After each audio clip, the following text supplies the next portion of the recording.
Assalamualaikum warahmatullahi wabarakatuh.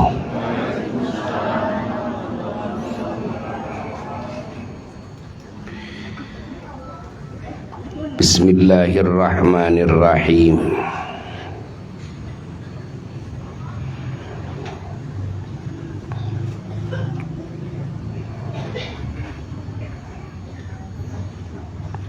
Alhamdulillahi rabbil alamin.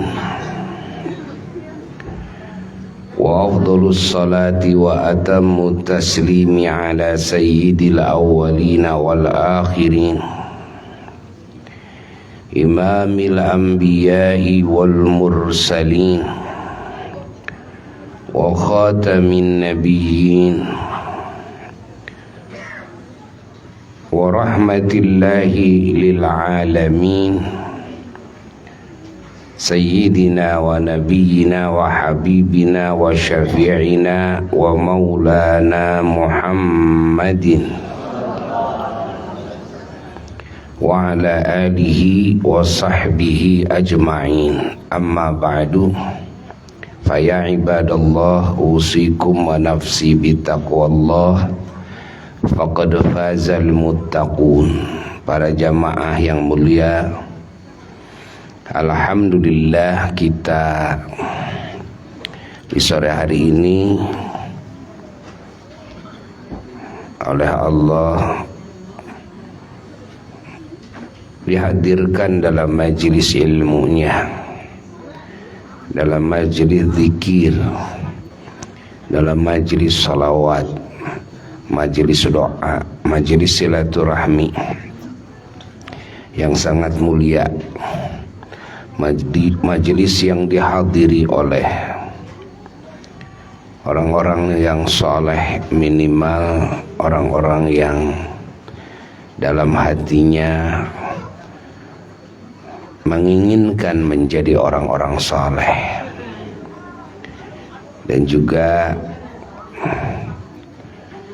kita semua hadir bersama malaikat-malaikat Allah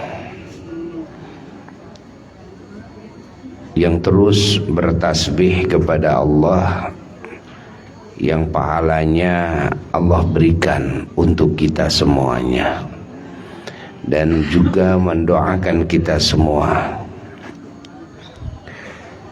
Dan amal-amal soleh jika diterima oleh Allah, maka dibawa oleh para malaikat ke arasy-Nya Allah,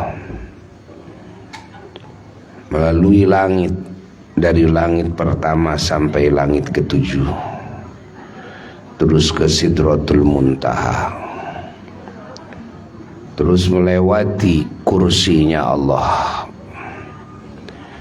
melewati mustawa, sampai ke arasy-Nya Allah Jalla Jalaluhu wahdah. Itulah amal yang diterima oleh Allah. Kalau amal yang ditolak, maka amal tersebut tidak akan sampai ke arasy-Nya Allah Jalla Jalaluhu wahdah. Amal tersebut ada yang sampai, tapi dikembalikan lagi oleh Allah ke bumi. Ada yang ditolak di langit, baik langit pertama maupun kedua, ketiga, keempat, kelima, keenam, ketujuh, dan dikembalikan lagi ke bumi.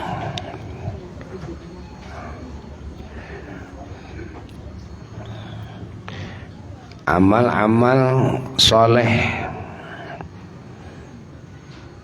diperiksa semua oleh para malaikat,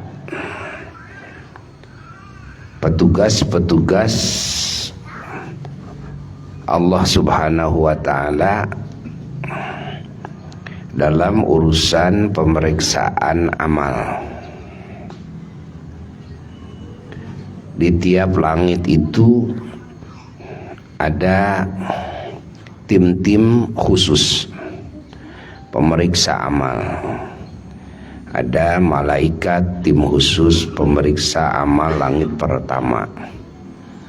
Ada yang di langit kedua, ketiga sampai langit ketujuh. Ada yang lolos di langit pertama tapi tidak lolos di langit kedua. Ada yang lolos di langit kedua tapi tidak lolos di langit ketiga. Begitu seterusnya, sampai ada yang lolos ke arasy-Nya Allah tapi oleh Allah Ta'ala ditolak, dan oleh Allah amal tersebut dikembalikan lagi ke dunia, dipukulkan amal tersebut kepada pengamalnya. Sayyidina Abu Hurairah radhiyallahu ta'ala anhu, sahabat Rasulullah sallallahu alaihi wasallam, begitu menerima hadis ini, dari semenjak menerima hadis tersebut, Sayyidina Abu Hurairah tidak kelihatan ketawa lagi dalam hidupnya.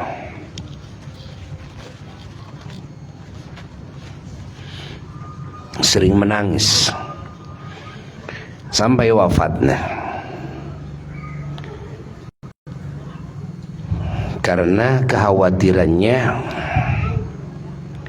ada amal yang tidak diterima oleh Allah Jalla Jalaluhu.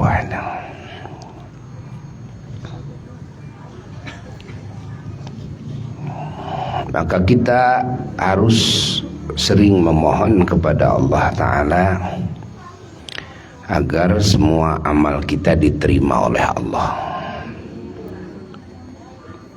Dan kita juga diajarkan mendoakan seluruh mukminin mukminat agar segala amal solehnya diterima oleh Allah. Namun sebelum berdoa, kita diajarkan agar menggarap segala faktor penyebab diterimanya amal dan menjauhi segala faktor penyebab ditolaknya amal.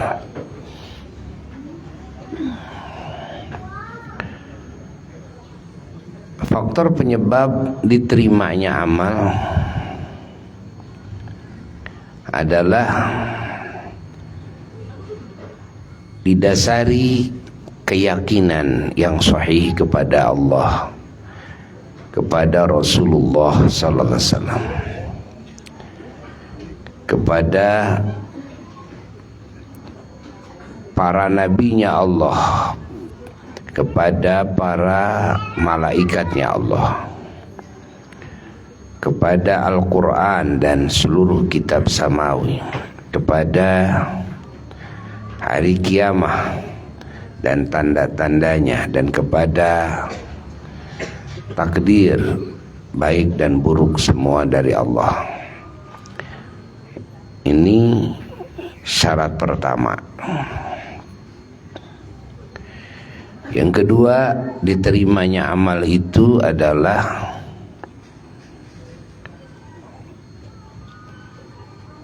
mengetahui dulu ilmunya dan amal tersebut sesuai dengan ilmunya, ilmu yang sahih.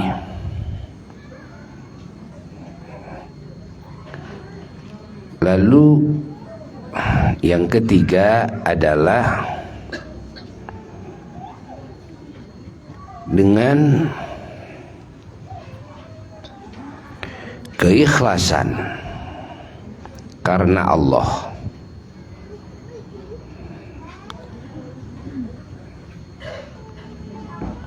Dan keikhlasan ini harus abadi. Artinya dari mulai niat beramal soleh sampai mati. Karena keikhlasan itu bisa terganggu di tengah perjalanan, hatta amalnya sudah kita lakukan puluhan tahun yang lalu, tapi bisa berubah itu, ya, bisa hancur amal kita. Lalu juga harus selamat hati dari semua sifat-sifat yang tercela. Jangan sampai dalam hati masih ada sifat-sifat yang tercela yang mengganggu amal-amal saleh yang sudah dilakukan atau yang sedang dilakukan. Dan juga harus dibarengi dengan khusyuk dalam beramalnya, dibarengi dengan hadirnya hati kepada Allah Jalla Jalaluhu wahda.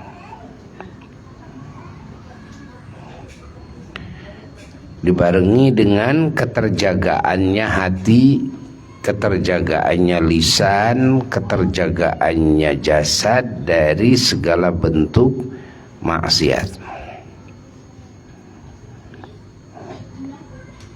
dari berbagai hal yang tidak baik menurut Allah.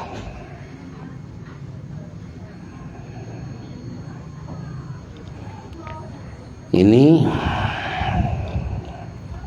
kriteria diterimanya amal.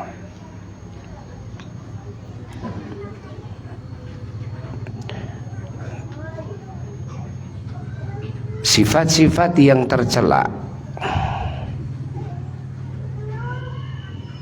satu saja jika bersemayam dalam hati, itu bisa merusak amal-amal soleh yang sedang dilakukan atau yang sudah dilakukan.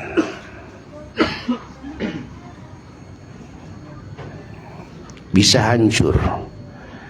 hancur dengan ujub, bisa hancur dengan takabur, dan juga pahala-pahala amal bisa hilang yang sudah diterima oleh Allah, bisa pindah kepada gudang amal-amal soleh orang lain. Dikarenakan kita melakukan kezaliman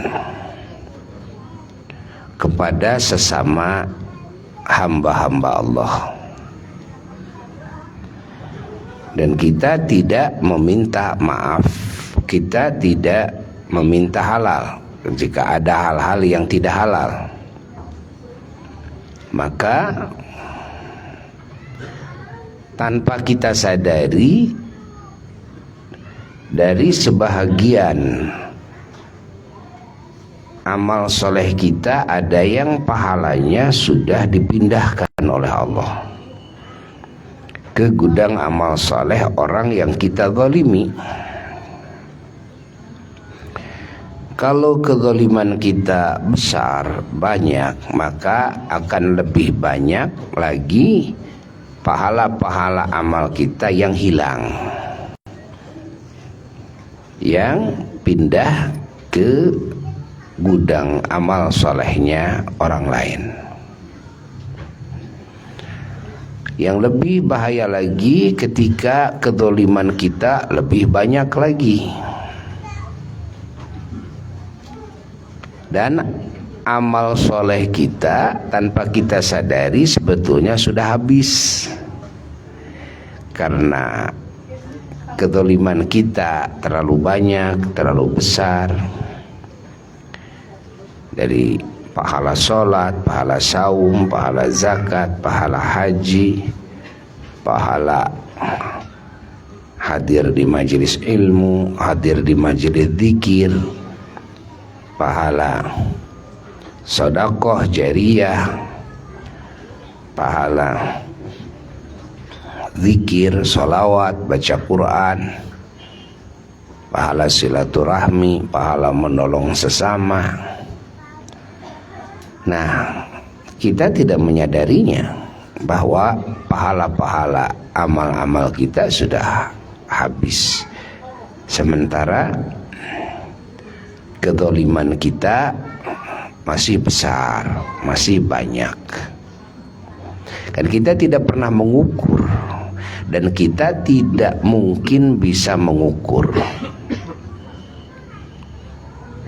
bahwa kezaliman kita itu segimana ukurannya. Seperti kebaikan kita segimana ukurannya, tidak bisa gitu. Ya.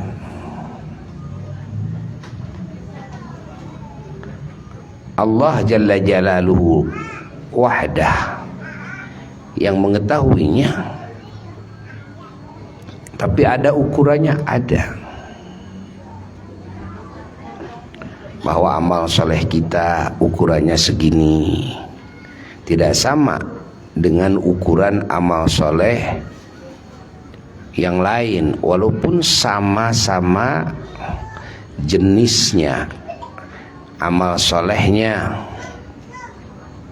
ya, tapi ukurannya tidak sama. Derajat amal soleh itu yang si A dan yang si B itu tidak sama. Derajat zikir si A, si B tidak sama.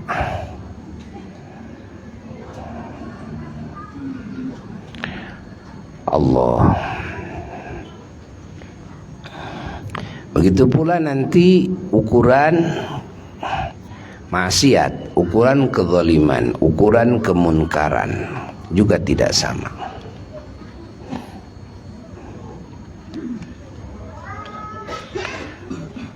Ketika kita tidak menyadari bahwa semua amal soleh yang kita lakukan, kita merasa banyak sekali amal soleh yang kita lakukan, padahal pahalanya sudah dipindahkan oleh Allah, tapi kezaliman kita masih banyak kepada orang lain. Maka ini yang berbahaya.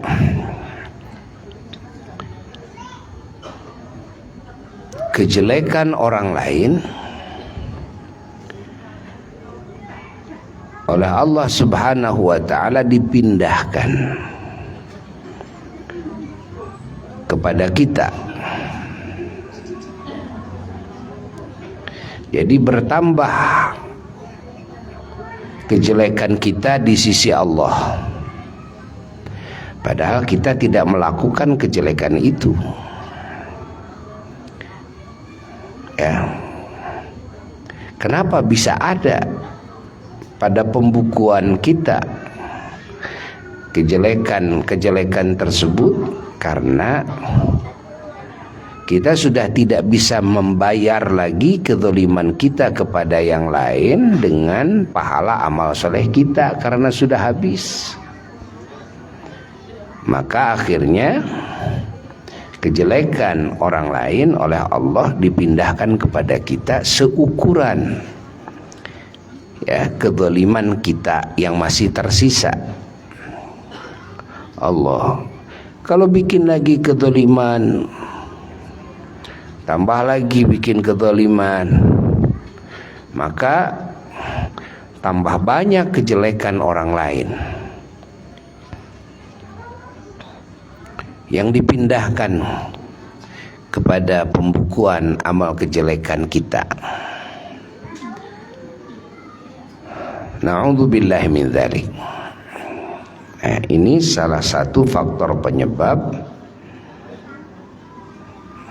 kecelakaan, kerugian, kehinaan. Maka kita harus menggarap segala faktor penyebab diterimanya amal kita, faktor penyebab bertambahnya pahala atas setiap amal yang kita lakukan. Karena tidak sama itu, dalam ukurannya tidak sama. Itu adalah dengan menyempurnakan keyakinan kita, ya. Dan juga di dalam beramal itu selalu hati itu hadir kepada Allah, selalu khusyuk kepada Allah, ya. Niatnya selalu ikhlas lillahi ta'ala, dan hati selalu terjaga dari segala sifat-sifat yang tercela. Kecintaan hati kita kepada Allah dan kepada Rasulullah SAW ditingkatkan. Rasa ta'zim, pengagungan hati kita kepada Allah dan Rasulullah SAW terus ditingkatkan. Akhlak dan adab kepada para kekasih Allah ditingkatkan, kepada para wali, kepada para ulama, kepada para syuhada, para salihin, ditingkatkan. Akhlak dan adab, akhlak dan adab kepada para malaikat Allah pun ditingkatkan. Kalau kita hadir dalam majelis seperti ini, hati kita itu harus adab, ya. Bukan cuma adab kepada sesama yang hadir saja dari golongan manusia saja, tidak. Tapi juga kita merasakan di sekeliling kita penuh dengan malaikat, yang mana kita harus adab kepada para malaikat tersebut. Di antara yang menjadikan amal soleh pahalanya bertambah lebih banyak adalah dengan kesuciannya jasad dari hadas dan dari najis, dari hadas besar, dari hadas kecil, dan dari najis, dan dari kotoran-kotoran yang menjijikan, dari aroma-aroma yang tidak enak, ya.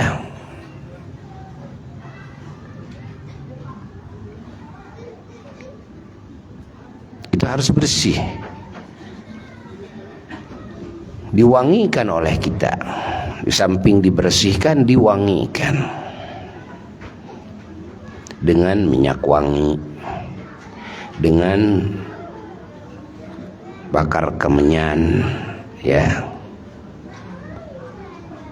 Jasad kita wangi, pakaian kita wangi, ruangan wangi. Karena para malaikat rahmat menyukai kebersihan, menyukai juga kewangian. Dan juga mereka sangat tidak menyukai, ya, kekotoran, dan sangat tidak menyukai aroma-aroma yang bau.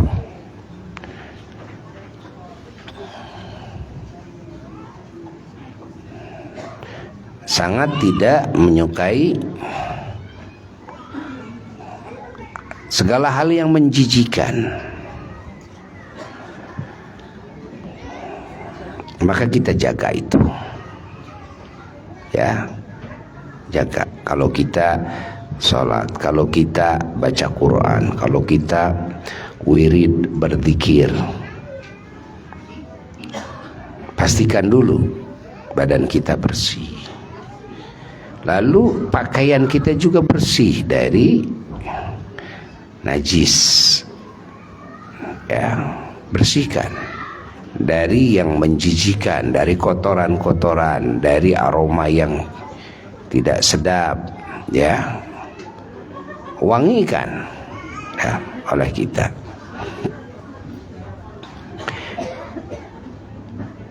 Dalam doa pun, dalam riwayat-riwayat disebutkan doa kita yang diijabah oleh Allah itu dibawa oleh malaikat ya ke langit sampai ke arasy-Nya Allah. Lalu diterima oleh Allah, lalu dikabul oleh Allah.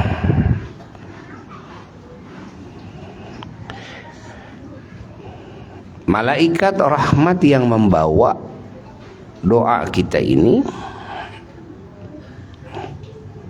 menyukai tempat-tempat yang suci dan yang wangi, dan tidak menyukai tempat-tempat yang kotor, badan yang kotor, pakaian yang kotor, yang bau ya.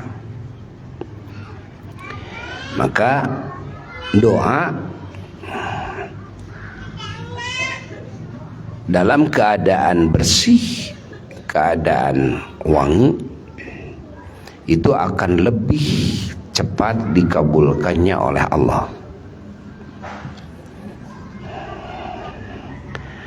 Ada lagi yang perlu kita perhatikan bersama, adalah segala yang kita pakai, yang kita makan, yang kita minum, yang kita tempati, yang kita gunakan sebagai alat sarana prasarana dalam ibadah, segalanya harus suci dari harta yang haram, dari harta yang syubhat,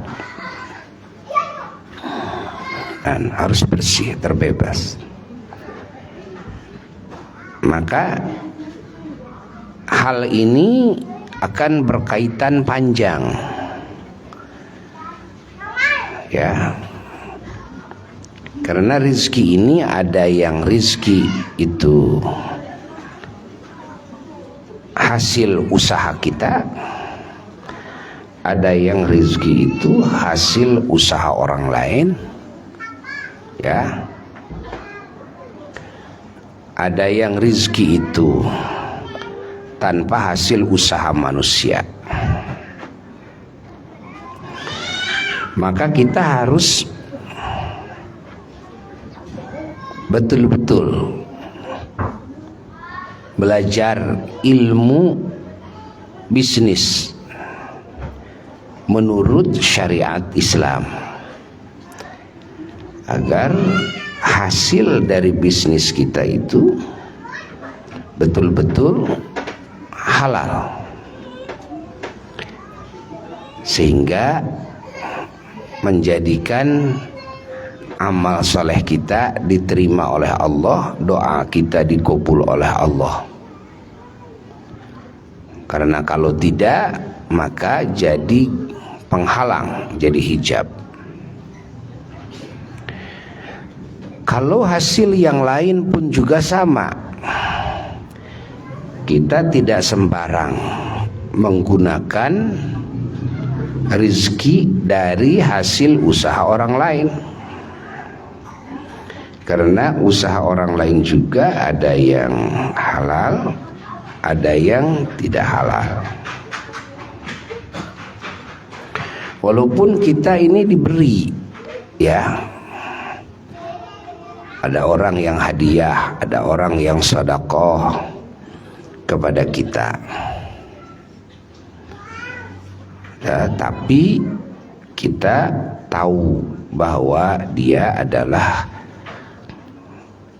tukang bisnisnya ya, dia itu dengan cara yang tidak halal menurut agama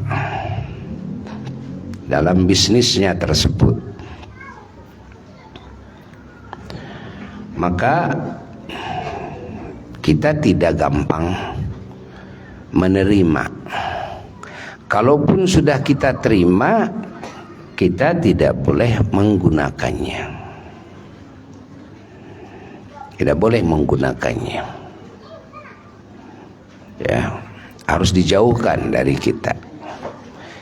Kalau makanan, minuman jangan dimakan oleh kita, jangan diminum oleh kita. Ya.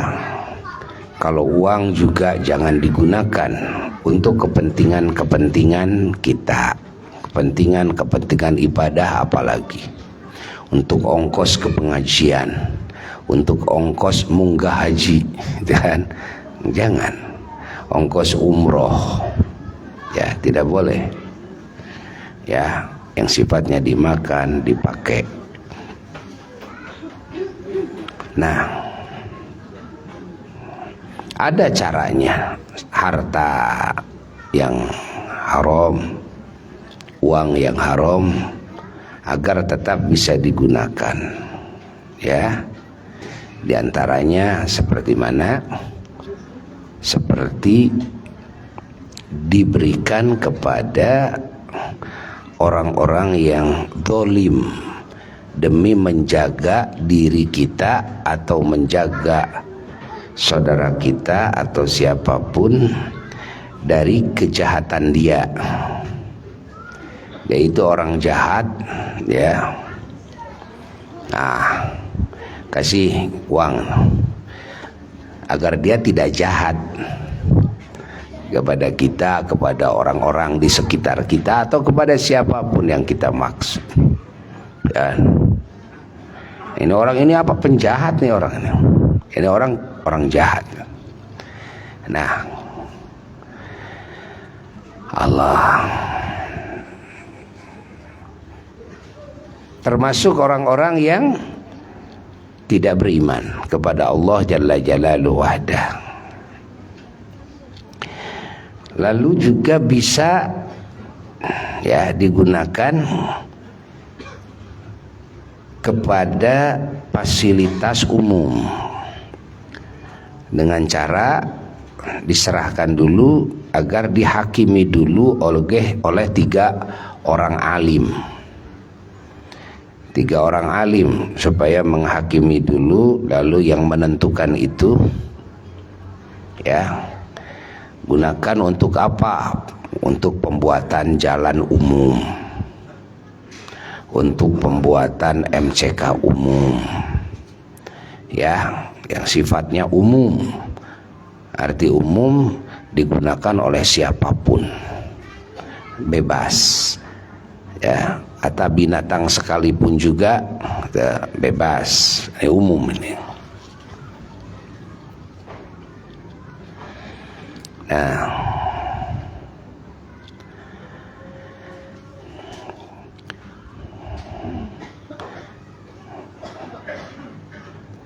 dan juga rezeki yang memang tidak kita usahai dan bukan hasil usaha manusia,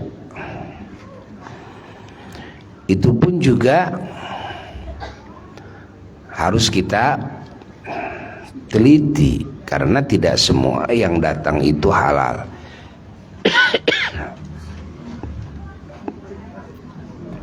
Harus diyakinkan halalnya, kehalalannya. Kalau sudah yakin kehalalannya, silahkan gunakan. Kalau tidak, jangan. Nah, yang halal pun salah satu faktor penyebab agar amal kita itu menjadi bagus pahalanya, di samping diterima oleh Allah, bagus pahalanya, doa kita juga agar cepat dikabul. Dalam penggunaan rizki yang halal pun tidak berlebihan. Ini rezeki yang halal tuh. Hatta makan, minum, maka perut ini ya, kalau mau amal kita bagus pahalanya, cepat diterimanya oleh Allah, doa kita juga cepat dikabul, maka perut ini jangan sampai kenyang dengan makanan minuman yang halal. Masya Allah, dengan makanan minuman yang halal. Apalagi dengan yang haram.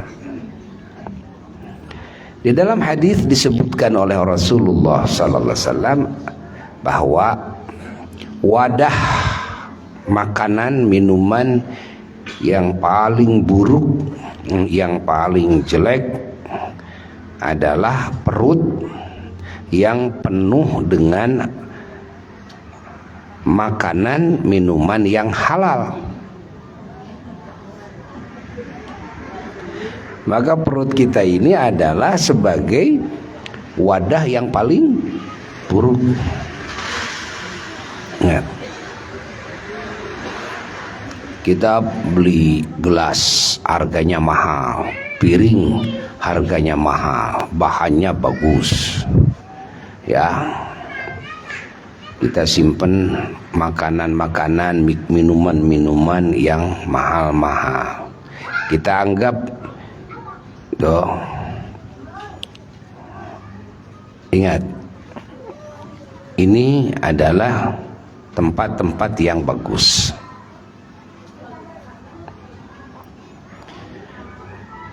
Lalu kita lihat lagi ada wadah-wadah yang udah jelek, bekas arang, ya, panci yang hitam, yang korodok, ya, ketel-ketel yang sudah hilang telinganya juga. Kita anggap ini barang-barang yang jelek, ya, sehingga kita tidak mau menggunakannya lagi. Padahal ada tempat makanan minuman yang jauh lebih jelek dari itu, yaitu perut kita ketika kita penuhi dengan makanan dan minuman yang halal. Maka perut kita ini wadah yang paling jelek sekali. Ya, Masya Allah. Maka di dalam adab-adaban makan minum dalam Islam, ya, jangan sampai perut ini penuh, harus dibagi, ya, 3 bagian. Tuh, 1/3 untuk makanan, 1/3 untuk minuman, 1/3 untuk udara. Dan adab dalam makan dan minum diajarkan sebelum kenyang berhenti, ya. Nah, hikmahnya apa? Di samping hikmahnya tadi agar perut ini tidak dicap oleh Allah sebagai wadah yang paling buruk, adalah agar kita bisa menaklukkan hawa nafsu kita, dan agar kita mendapatkan ibadah, ya, mendapatkan pahala dari ibadah menaklukkan hawa nafsu kita. Ibadah yang sangat besar pahalanya adalah menaklukkan hawa nafsu. Cara menaklukkan hawa nafsu bagaimana? Ya, mengekang, ya, jangan dipenuhi seluruh keinginannya, dibiarkan tanggung, ya. Hawa nafsu kan inginnya, wah saya ingin kenyang, kan gitu kan, mau minum lok, ingin sampai kenyang, berhenti. Nah, dididik oleh kita. Lagi lapar, ya, Masya Allah, ini datang makanan yang kesukaan kita, Nah, makan lahap. Ya. Nah, tengah-tengah berhentikan. Nah, berhentikan. Ini kan menuntut ingin sampai kenyang. Sampai-sampai orang lain kalau mau ngambil ya, dari piring yang di situ ada makanan kesukaan kita, kan hati ini nggak rela, pinginnya digeser. Nah, ini mah buat saya, kenapa kesukaan saya ini, gitu kan? Nah, biar yang lainnya saja dikasihin ke yang lain. Nah, itu kan sifat hawa nafsu yang sangat tidak baik. Nah, ketika kita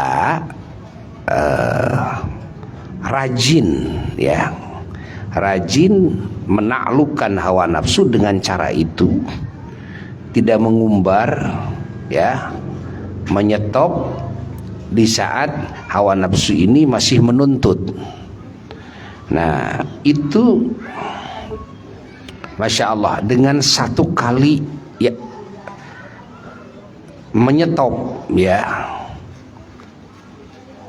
maka kita mendapatkan pahala yang sangat besar, yang lebih baik dari dunia dan seisinya. Allah, ya, tarku syahwatin min syahwatil batni, meninggalkan keinginan daripada keinginan perut. Satu keinginan saja itu lebih baik dari dunia dan seisinya. Ya Allah, sehingga cara kita makan minum seperti itu, setiap makan dan minum akan melahirkan pahala yang sangat hebat. Ya, dan hawa nafsu ketika sering dididik oleh kita seperti itu, maka hawa nafsu kita nanti akan tunduk kepada isyarat-isyarat Allah, akan tunduk kepada apa yang Allah ridhoi, apa yang Allah cintai dengan gampang. Bahkan hawa nafsu ini kesananya akan merasakan nyaman, nikmat, ya, di dalam mengikuti kehendak Allah, mengikuti apa yang Allah ridhoi, apa yang Allah cintai. Yang awalnya, ya, melakukan hal itu kan awalnya berat. Coba lagi enak-enak makan berhenti, kan? Nah, kan berat itu. Tapi kalau sudah sering kita lakukan seperti itu, hawa nafsu kita itu akan melemah. Hawa nafsu kita itu akan sadar, kan? Dan hawa nafsu kita itu tidak akan merasa berat setelah itu. Kesananya akan merasa nyaman, nikmat.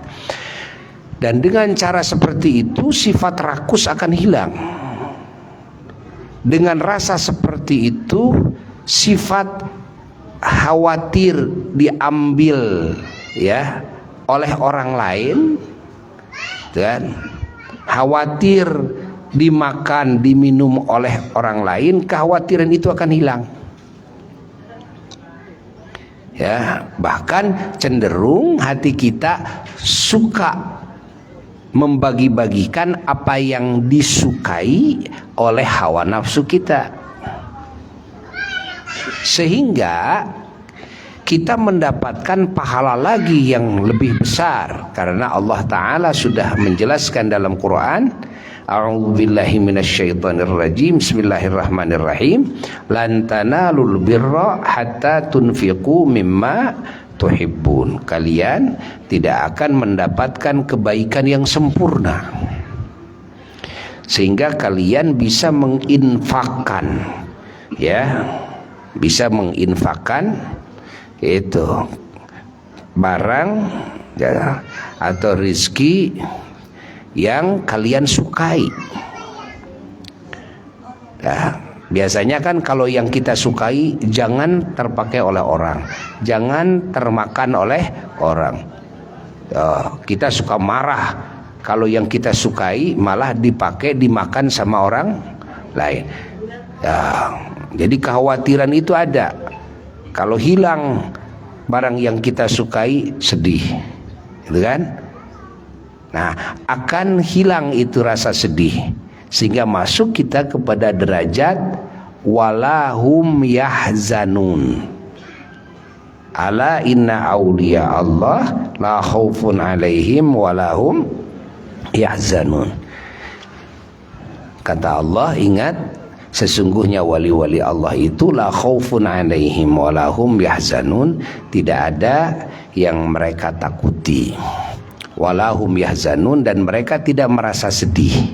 Nah, yang dimaksud tidak ada yang mereka takuti itu apa yang dimaksud? Ya. Apakah mereka tidak takut sama Allah? Justru takutnya sama Allah. Ya. Bukan berarti sama sekali mutlak tidak ada yang mereka takuti. Tidak. Bahkan rasa takutnya para wali Allah jauh lebih besar ketimbang takutnya orang-orang yang belum sampai martabatnya kepada martabat wali. Cuma yang ditakuti itu adalah yang sangat agung di sisi Allah. Yang sangat agung. Takut oleh siksa Allah, takut oleh murka Allah, takut diputus kasih sayang oleh Allah, diusir dari wilayah kasih sayangnya Allah. Ini rasa takut ini. Takut juga dikurangi, apalagi dicopot iman, dikurangi pengabdian kepada Allah. Itu takutnya besar sekali. Apalagi kalau dicopot, dihilangkan pengabdian kepada Allah itu, sehingga tidak mampu lagi mengabdi kepada Allah dalam hidup. Itu takutnya luar biasa. Takutnya luar biasa. Masya Allah. Apalagi yang mereka takuti itu, yang lebih mereka takuti adalah di saat sakaratul maut. Di saat sakaratul maut, takut saat itu iman Islam dicopot oleh Allah Jalla Jalaluhu wahda. Allah. Dan mereka akan merasa sedih kalau ada kurang dalam pengabdian, yang biasanya qobliyah, ba'diyah bisa dilakukan, lalu tiba-tiba tidak bisa melakukannya. Mereka itu sedih, mereka itu kecewa. Yang biasanya wirid sholawat sehari umpamanya sekian puluh ribu, lalu tiba-tiba kurang dalam hari tersebut, mereka kecewa. Mereka sangat sedih sekali.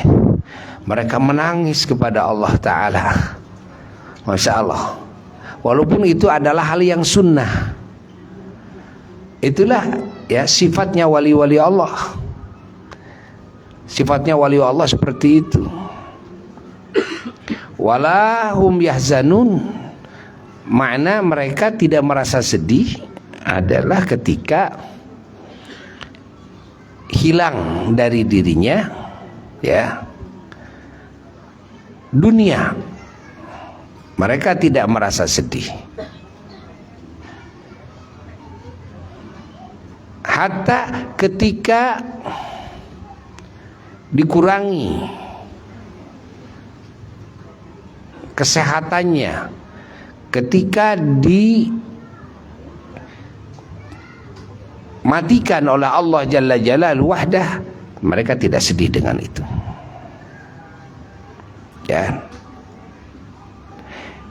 Yang mereka sangat perhatikan adalah jangan sampai ibadah kepada Allah Jalla Jalaluhu wahda ini kurang. Kalau sehat ini dikurangi oleh Allah, dicopot, dikasih penyakit, mereka memandang itu adalah pahala. Jika ridho, jika sabar, itu adalah derajat, itu adalah anugerah lagi dari Allah. Nah, tapi ibadah terus digencarkan kepada Allah Jalla Jalaluhu. Jika badan karena sakitnya tidak bisa melakukan satu amalan dari amalan ibadah, mereka ganti dengan amalan-amalan yang lain, ya, sehingga tetap stabil pengabdiannya. Ketika hartanya dikurangi oleh Allah, dihilangkan hartanya, mereka tidak sedih dengan dihilangkan harta. Bagaimana dengan amalan ibadah yang biasa mereka lakukan melalui sodakohnya, ya, dengan hartanya tersebut mereka ganti dengan ibadah yang lain. Nah, ini makna walahum yahzanun. Nah, untuk hilang rasa sedih ketika ya dikurangi atau ketika dicabut ya rizki yang disukai, ya, rizki yang dicintai, maka di antara pelajaran awalnya adalah ketika makan, tengah-tengah makan, di saat sedang menggebu-gebu keinginan syahwat perut ini, berhenti.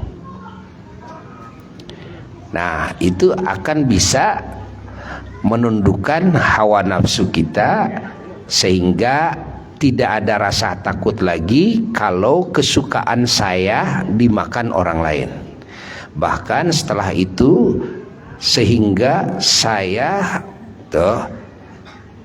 bisa bersedekah dengan harta yang sangat saya sukai, dan akhirnya hawa nafsu ini menjadi senang, bahagia, suka ya bersedekah dengan harta yang paling saya sukai,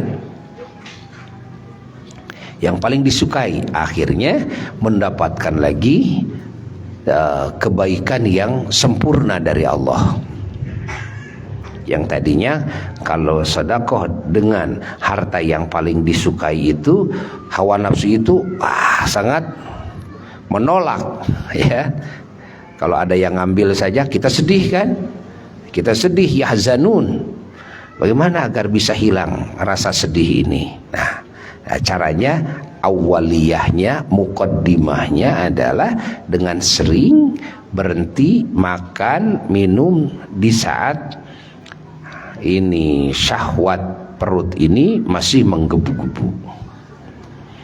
Allah, itu efeknya, itu hikmah yang sangat luar biasa sekali.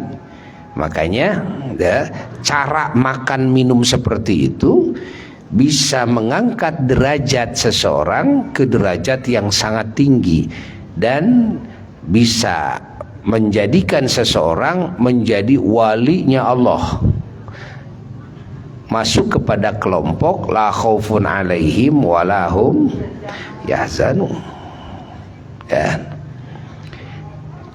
Kalau kita masih merasa sedih ditinggal harta, ditinggal rizki yang kita sukai, itu artinya kita masih jauh daripada kelas walahum yahzanun. Kalau jauh dari kelas walahum yahzanun, ya jauh dari kelas wali-wali Allah. Karena Allah menyatakan salah satu sifat wali Allah itu adalah satu, la khaufun alaihim, kedua walahum yahzanun. Itu salah satunya. Itu salah satunya. Ya. Berbeda dengan kalau ibadahnya itu mengurang. Sedih banget ya kalau ibadah mengurang. Insyaallah. Allah, Allah, Allah, Allah. Ada seorang ulama dulu yang gara-gara lupa memakai sandal, memasukkan kaki kiri dulu, ya, memasukkan kaki kiri dulu. Saat itu teringat langsung. Saat itu menangis, bertobat kepada Allah, istighfar kepada Allah. Saat itu dicopot lagi, diulang lagi, masukkan kaki kanan dulu. Nangis 3 hari 3 malam berpuasa. Masya Allah. Mengkifarati apa? Mengkifarati salah.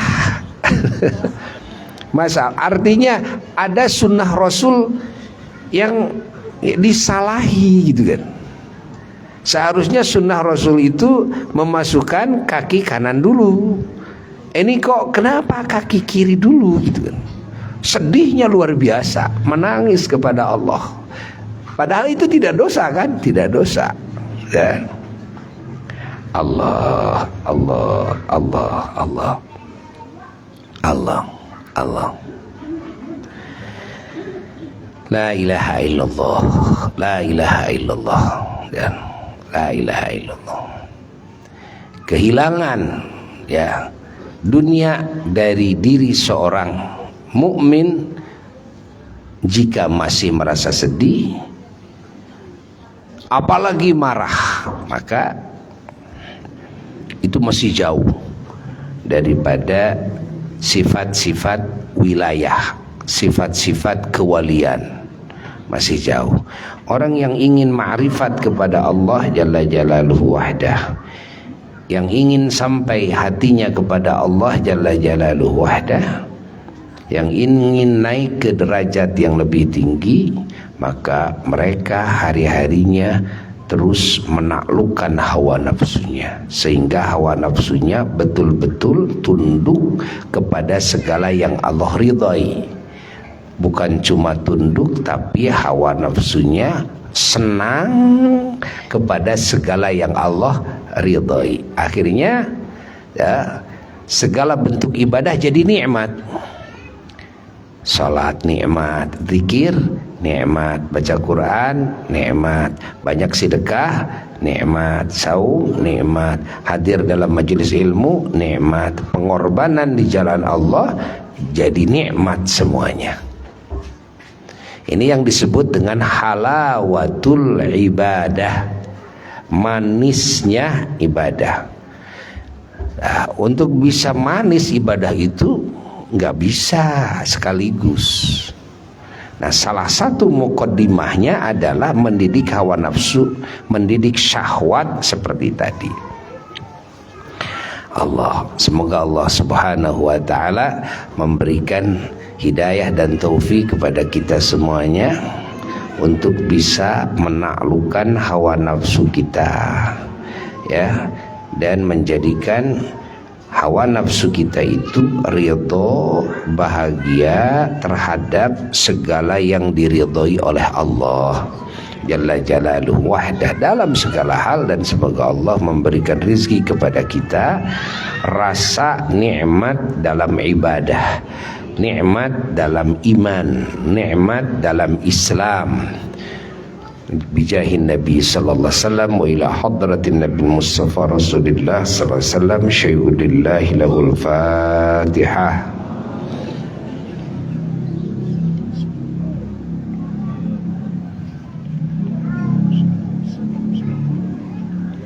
Amin. Wassalamualaikum warahmatullahi wabarakatuh. Rabbana